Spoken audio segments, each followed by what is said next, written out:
Hey geese, it's Trella here, and today we're gonna be doing, finally, Nerd Stuff number 6. Now, you might be asking yourself, well, where's Nerd Stuff number 5? And the answer is, that would be Rogue One. That is gonna be the next Nerd Stuff I do. And you might be asking why Dr. Mario is there, and that is because the movie we're doing today is Doctor Strange. It's time for nerd stuff. Time to talk about nerd stuff with us.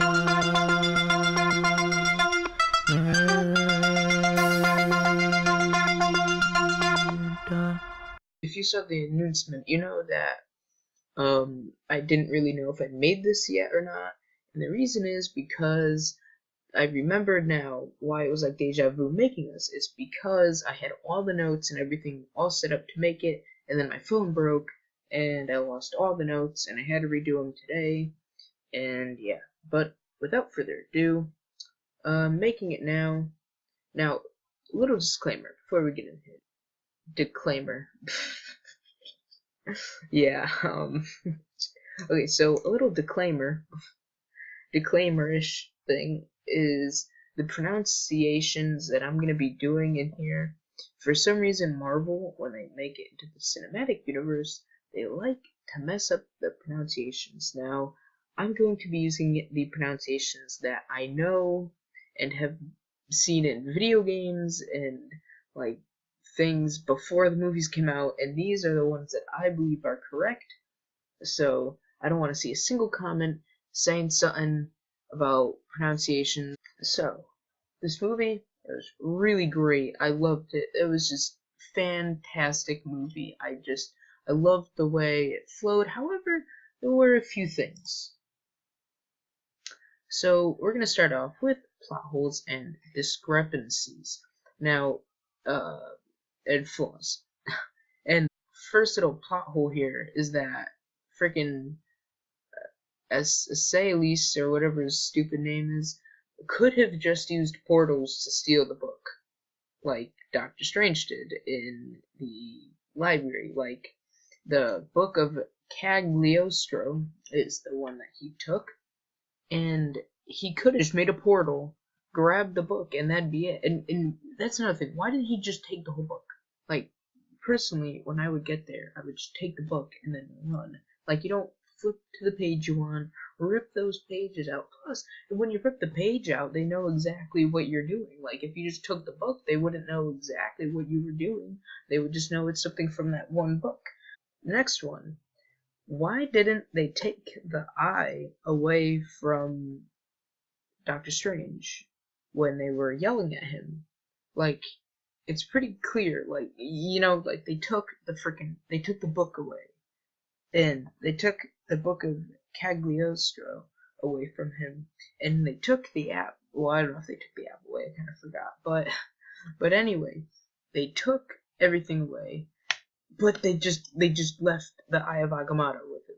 They're just like, oh yeah, no, just take it. It's not like it's important, just like an Infinity Stone or anything. Just keep it. Just keep it. Are you sure? Because I'd give it back. No, we want you to have it. Just hold on to it. Like, they don't take it away. They just leave it with him, and they know that he knows how to use it, and they're just perfectly fine with this, apparently. The next one, which a lot of you might find a little aggravating, because it is a favorite, like, it's like the comic relief role, and it doesn't even speak. Of course, I'm talking about the Cloak of Levitation, which, in my opinion, is way too overpowered. Like, I'm sorry, like, Doctor Strange literally didn't have to do anything the entire movie. He could have just stood there wearing the cloak, and the cloak would have done everything. I mean, we've seen it took out one of those guys, and I'm like, it's always got his back and stuff. He barely even has to do anything. Like, honestly, and the cloak even flies from him. He doesn't even have to walk. It's like, and like, so the cloak's OP, right? And they're gonna make it overpowered and everything. Why didn't it stop the spear from stabbing him in the top right hand corner? You know what I mean? Like, he gets stabbed with the spear and goes to the hospital and has the whole thing with Christine and all this, blah blah blah. And I understand, like, they have to set up, he has to go make amends with her, and he has to, that was a funny scene. Don't get me wrong, I love that hospital scene. But, like, honestly, that whole thing doesn't even have to be there. It's just completely unnecessary because the cloak could have just caught the spear before the guy stabbed him with it, and that would have been it. Because the cloak has done stuff like that, like it's caught punches and stuff that would have hit him. You could see it on the bottom right hand corner catching a punch, and that's my problem with it. Like in the comics, pretty much all it did was let him hover, like not even fly, barely fly. He would like hover slowly, which they did that part right, but it wouldn't like fight for him, you know? Alright, so here's the thing. He's got this Eye of Agamotto, which we've talked about before. He could have just used it to bring back the Ancient One. Like, did that never occur to him that he could have just brought her back to life? You know, like his mentor? Okay, so the next thing, other people apparently, like, they were not clear on the time during the montage. Like, they didn't tell you how much time went by. Like, you know, you see him training, he gets good at magic. It's clear he gets good at magic, and by the end of it, he's not an expert, but he's, like, really decent. And I have figured out I figured out about where he stands. And I don't know, like, time, but I can tell you where he stands in, like, the MCU timestamp. So, in the beginning of, and I'll show proof of this later on, this would cover as Easter eggs, but I'm telling you now. In the city shot, one of the city shots, you're able to see Stark Towers, and it has STARK. Like, so, the movie starts before Avengers. Alright, like, the movie starts up until he goes to the accident. That's all before the Avengers. And then, after the accident, like afterwards, when he goes to the New York Sanctum, they do another shot of the city, and you can see the Stark Tower again, and there's just the A there. So it becomes the Avengers Mansion. So when he starts the movie, it is the just normal Stark Tower pre-Avengers, and then after the training montage, it is then the Avengers Mansion, so post-Avengers. And I don't know when post-Avengers, but in the end credit scene, when he talks with Thor, it's very clear that it's right before Ragnarok. However, I believe that there is, like, months have gone by for the end credit scene. Like, you know, it wasn't like the next day Thor just popped up. Like, it's clear time has gone by, because, you know, his hair's come back more and everything, and he's, like, you know, got the more Doctor Strange look going on, and he is, at that point, officially, like, Doctor Strange, you know, like, Sorcerer Supreme, which they'll probably make him in the next Doctor Strange movie. But anyway. Okay, so this next one, we got the vertebrae, right? And a lot of you are thinking to yourself, how am I don't know what this is. And true, a normal person would not understand. However, like, and I'm not the best in human anatomy. Don't think from what I'm about to say that I'm like this huge human anatomy guy, because truth is, I honestly don't even know. I just read this. So apparently, like, they say that his C7 and C8 vertebrae got hurt in the accident. However, apparently, you only have up to C7 vertebrae. Then it switches to, like, TH1 through 8 or something like that. So my theory behind this, like, no human has C8 vertebrae. So I think that Doctor Strange is actually Thanos in disguise in the place of Doctor Strange, so he can get the Infinity Stone. And yeah, he's waiting there. He's using the Infinity Gauntlet to disguise himself, right? And yeah, you're not gonna know. It's gonna come out. He's gonna just attack everything. He's gonna team up with Dormammu, and he's gonna. You wait, all right? I'm right about this. Okay, so the next one. He is in bed, right? After the accident, he gets those metal things put into his hands, and they never really tell you why he has those. However, I'm going to tell you they are there to help the bones heal. The bones in his hands are healing using those metal sticks. And this part that I'm about to say will make sense to you now. So apparently, you know how he was, like, calling everyone about trying to go through all those different procedures to fix his hands. Well, apparently, it turns out that when he was going for one of those procedures, they put the metal things back in his arms. Like, he didn't have them. He was at his apartment already, right? And then the next scene, he has those things in his hands again, which are unnecessary. So unless he broke his hands on the way to the procedure and they put him back in, they obviously filmed it in an order that didn't make sense. Okay, next one. So during the accident, this one, if you know the geography of New York, this would be a lot easier for you to understand, but I'm going to try my best. So in the accident, you see him drive, like, when he was going off fast, you see him drive over the George Washington Bridge, alright, which, for the record, does not go over the Hudson. So he's on the George Washington Bridge, and he's going towards New Jersey. However, he ends up, they say that they found him in the Hudson River, which, no matter where he fell off, the Hudson River does not connect to the river that's under the George Washington Bridge or any around the George Washington Bridge. It doesn't connect. So it's not like his car could have drifted, and plus it wouldn't even drift that far. So that doesn't make any sense. There's another plot hole for you. And of course, my theory still stands that he is in fact Thanos waiting. And what happened is he drove over the cliff, and as a last thing to save himself, Thanos tried to teleport to somewhere safe. However, he got messed up in the fall, like his brain was all jumbled. So he instead teleported them to the Hudson River, which was not too far away.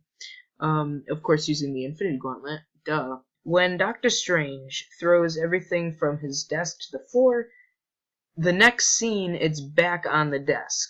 And, like, everything just magically teleported back on the desk where it was. So, of course, this means that he is Thanos, and he just used the space gem, cleaned up the desk, because, you know, Thanos likes his office space tidy. Furthermore, hitting the desk, to knock everything off of it would hurt his hands, since they were still hurt like this. So he should have showed some sign of pain, or, like, it would have hurt a lot, actually, because this is before they were healed at all, you know? Apparently, you are not allowed to wear nail polish, which Christine is wearing right now, and she's even in scrubs, so you can't even say she's, like, on break or anything, because, you know, she's, like, clearly on duty, about to help Doctor Strange. And yeah, you're not allowed to wear nail polish because it'll, like, contaminate things. I don't know. Also, apparently a defibrillator would not work on Doctor Strange because of whatever he had. Also, one of these pictures is from a video game, but I bet you can't guess which one. So, the apple wouldn't get eaten like it's shown because the future is not set, like there's no proof saying that apple would get eaten because, like, there's no set future, like, he could just walk right away. And in fact, he doesn't eat the apple, he leaves it there. So the apple never gets eaten, so what should happen to the apple is that it would rot and get moldy and, like, kind of like how it gets right about now. Like, it should just turn black like that with that one bite taken out of it. Like, there's no reason it should get eaten like that. That's not how the Eye of Agamotto works or anything like that. So yeah, that's another thing.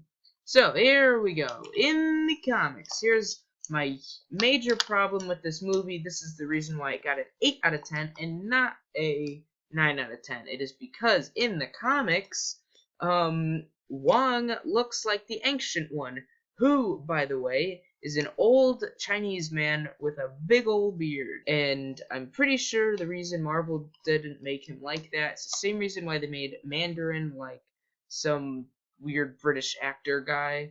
It's because, well, actually the Mandarin part is because they get a lot of sponsors and sales in China, and people in China said that they would not buy the movie if the main villain of it was Chinese. I mean, the time to get mad was in the comics when they made him Chinese, but anyway, that's a whole new argument.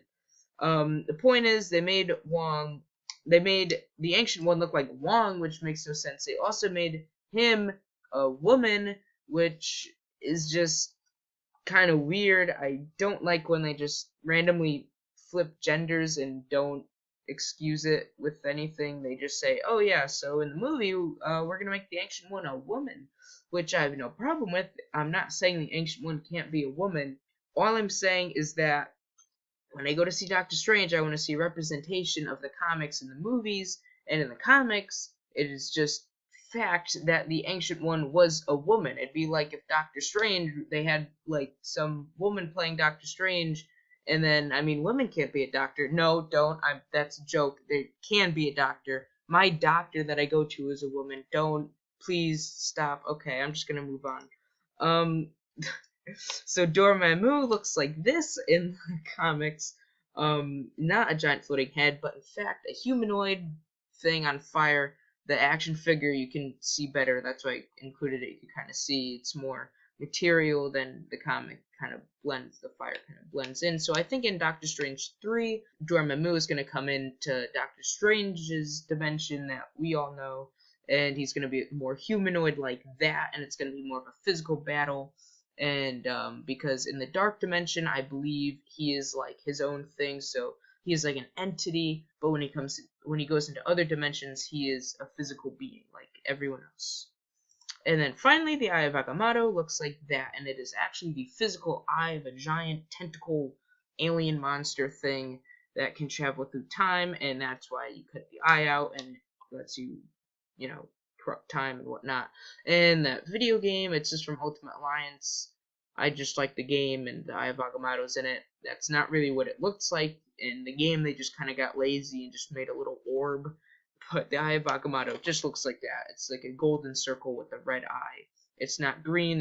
It's not an Infinity Stone in the comics. Okay, so now we're on to references and Easter eggs. And the first one, if you were like me and watched the Agents of S.H.I.E.L.D. and said, where's Doctor Strange connected to this? The Darkhold is actually one of the missing books from the library in Kathmandu. And that is fact. That is like the Darkhold in the comics. The Darkhold was a book in Kathmandu, and they say there's several books missing from the library. When Khaleesi's whatever takes, the Ancient One says like, oh, other books have gone missing. The Darkhold is one of those books, and it's currently sitting in Agent Coulson's locker unless something happened recently in Agents of S.H.I.E.L.D. I'm recording this on Tuesday, the 31st of January, so lots of things may have changed since then. So that's kind of interesting.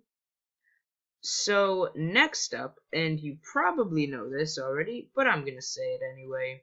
The Eye of Agamotto is the time gem, and it goes right here. And the things with check marks are Infinity Stones that I know for a fact.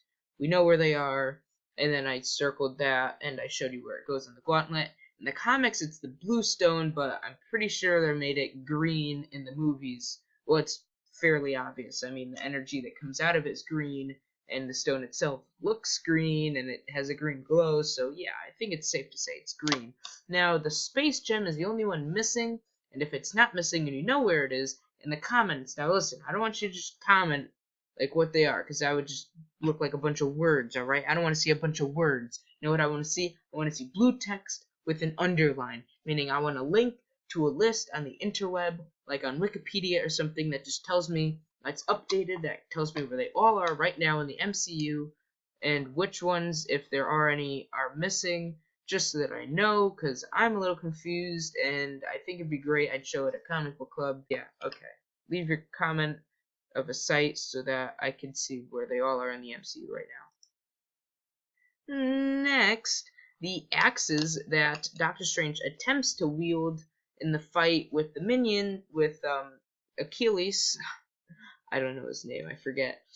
Actually, he wields one of the axes in the comics right now that you could see. Like, if you went out and bought a Doctor Strange comic right now in a comic book store, God forbidding you could find one, but if you went to a comic book store and said, I want a Doctor Strange comic, the newest one, he'd be wielding an axe right now. That axe, I think they're trying to make a reference, like a joke in there with him trying to grab it, and the Cloak of Levitation is like, nope, not time yet. You'll wield that later.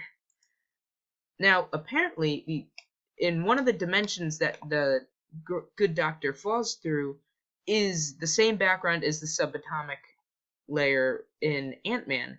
So I think my theory on this is that the subatomic level featured in Ant-Man is actually an alternate dimension that you can either get to via a sling ring, like a portal that they have shown in Agents of S.H.I.E.L.D., like one of those things, or by going subatomic, which is what happens in Ant-Man. And I think those are the three ways that we've seen so far they'd be able to get there. The other excuse for this is that perhaps it's just a coincidence or it's Marvel being lazy, which I don't think it is, because Marvel is very rarely lazy, and they usually have meanings behind things. The London Sanctum is Hogwarts. It would explain how they got beaten so easily. Oh, take that, freaking Harry Potter fans. Triggered Harry Potter fans and feminists. That's all. That's gonna be my comment section now.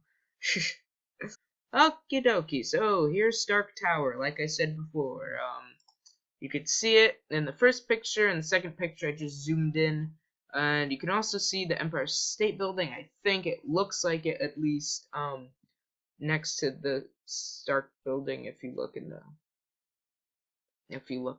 the first picture. But yeah, so it's cool that that's there. That's obviously after his surgery and everything, because it's just the A. Okay, so random other facts. First one, I just want to clear up some confusion. Kathmandu is a nipple. It is not a sanctum. There are 3 sanctums: Hong Kong, London, and New York. Kathmandu is just their base of operations. It's where they hold meetings. That's where they train. That's where the library is. It's their main base. The sanctums are just like strategically placed around the world. They're just like the size of like a house, or like a small tower. They're not like Kathmandu is like an entire temple. It's like a huge complex. But yeah, because a lot of people were getting all mad. They're like, oh, meh. They said there's 3 sanctums, there's 4, Kathmandu. Anyway, so the next movie, we're going to see Baron Mordo, who's a huge magic villain. He's in Ultimate Alliance. He's in the Masters of Evil in the comics. And he's going to try to track down and kill all the other sorcerers, so we're going to see that. And then also Thanos is eventually, maybe in Thor Ragnarok end credit scene. That's my prediction. He's going to go in and try to steal the time gem. And so, yeah, overall great movie. 8 out of 10. So yeah, like, subscribe, share, whatever, this video. Y number 8 coming up next, then Nerd Stuff number 5 for Rogue One. Then as Trella is here, go to the About tab on my channel home, check out my social media. Catch you later, fellas.